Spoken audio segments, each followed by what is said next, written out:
சிந்தனை தேன் கிருபானந்த வாரியார் அவர்களின் சிந்தனை தேன் என்னும் புத்தகத்திலிருந்து ஒரு சிறு துளிகள். அறிவு. அன்பர்களே, நாம் தேடுகின்ற மாடு, மனைவி, மக்கள், வீடு, நிலம், குளம், வண்டி, வாகனம், ஆடை, ஆபரணங்கள் முதலிய யாவும் நாம் மரணமடைந்து இந்த உடம்பை விட்டு புறப்படும் போது உடன் வர மாட்டாது. உடன் வராத இவைகளை தேடுவதிலேயே நம் வாழ்க்கை முழுவதையும் செலவழித்து தக்கதன்று. நாம் இந்த உடம்பை விட்டு புறப்படும் போது நம்முடன் தொடர்ந்து வருவது அறிவு என்ற ஒன்றே ஆகும். அறிவு பிறவிகள் தோறும் தொடரும். ஆகவே மற்ற பொருள்களை தேடி திரிவதோடு நின்று விடாமல் நாம் அறிவையும் அவசியம் தேடி பெற வேண்டும். அறிவு என்ற ஒன்றிருந்தால் அவர்கள் எல்லாம் உடையவர்களாவார்கள். பொன்னிருந்தும், வீடிருந்தும், மாடு இருந்தும், மனைவி, மக்கள் இருந்தும், பிற என்ன இருந்தும் அறிவு என்ற ஒன்று இல்லையானால் அவர்கள் அவமதிக்கப்படுவார்கள்.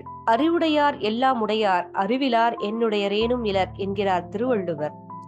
நாம் பல வகையான கருத்து வேற்றுமைகளை உடையவர்களாக இருக்கின்றோம். நாடு, மொழி, தொழில், சமயம், மதம், நடை, உடை, பழக்க வழக்கம் இவைகளில் ஒவ்வொருவருக்கும் ஒவ்வொரு விதமாக இருக்கின்றார்கள்.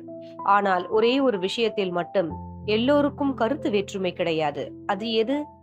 துன்பம் தொலைய வேண்டும், இன்பம் பெருக வேண்டும் என்றுதான் எல்லோரும் எண்ணுகிறோம்.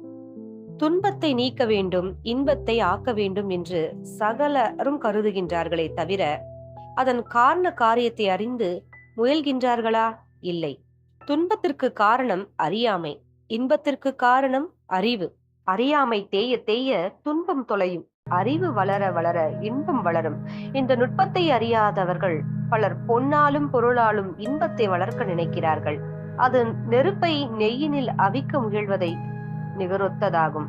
மிகுந்த பொன்னும் பொருளும் உடையவர்கள் கூட சதா சர்வகாலமும் ஆறுதலின்றி அல்லல் படுவதை கண்கூடாக காண்கிறோம். அறியாமைய அகன்றாலன்றி துன்பம் தொலையாது என்று முன்னே கண்டோம். அறியாமலேயே துன்பங்கள் வருகின்றன என்று அறிகின்றோம். ஒரு விறகு வெட்டி ஒரு மரத்துண்டை பாதி பிளந்துவிட்டு பிளந்த பிளப்பில் ஒரு ஆப்பை வைத்துவிட்டு சென்றான்.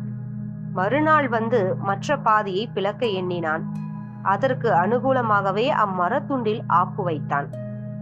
ஒரு குரங்கு அங்கு வந்து அம்மரத்தின் பிளவில் தன் கால்களை நுழைத்து கொண்டு தான் பெரிய செயலை செய்வதாக நினைத்து இந்த ஆப்பை அசைத்து அசைத்து அரும்பாடுபட்டு பிடுங்கி எடுத்தது. மரத்தின் பிளவு நொறுங்கி ஒன்றுபட்டதனால் அதன் கால் அகப்பட்டு கொண்டது. அக்குரங்கு துன்புற்றது. அதன் அறியாமையாலேயே இந்த அள்ளல் எய்தியது. கவர்பிளந்த மரத்தொலையில் கால் நுழைத்து கொண்டே ஆப்பதனை அசைத்துவிட்ட குரங்கதனை போல அகப்பட்டீர் என்று அழகாக கூறுகின்றார் பட்டினத்து சுவாமிகள். ஆகவே அறியாமை அகற்றினால் துன்பம் தானாகவே அகலும்.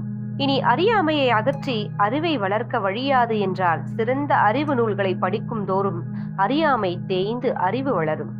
தொட்டனை தூறும் மணற்கேணி மாந்தர்க்கு கற்றனை தூறும் அறிவு என்கிறார் திருவள்ளுவர். ஆதலால் அறிவு நூல்களை ஒவ்வொருவரும் விரும்பி ஓதி உணர வேண்டும். அறிவு நிறைந்த ஆன்றோர்களுடன் நாள்தோறும் சில நிமிட நேரமாவது பழக வேண்டும். இனிது அறிவுள்ளோரை கனவிலும் நனவிலும் காண்பதுதானே என்று ஔவையார் அருளச் செய்தார். எனவே நாம் ஒவ்வொருவரும் அறிவு நூல்களை ஓதியும் அறிஞர்களோடு பழகியும் அறியாமையை அறவே களைந்து அறிவை நிரம்ப பெற்று துன்பத்தினின்று நீங்கி இன்பத்தை ஓங்கி உய்வோமாக.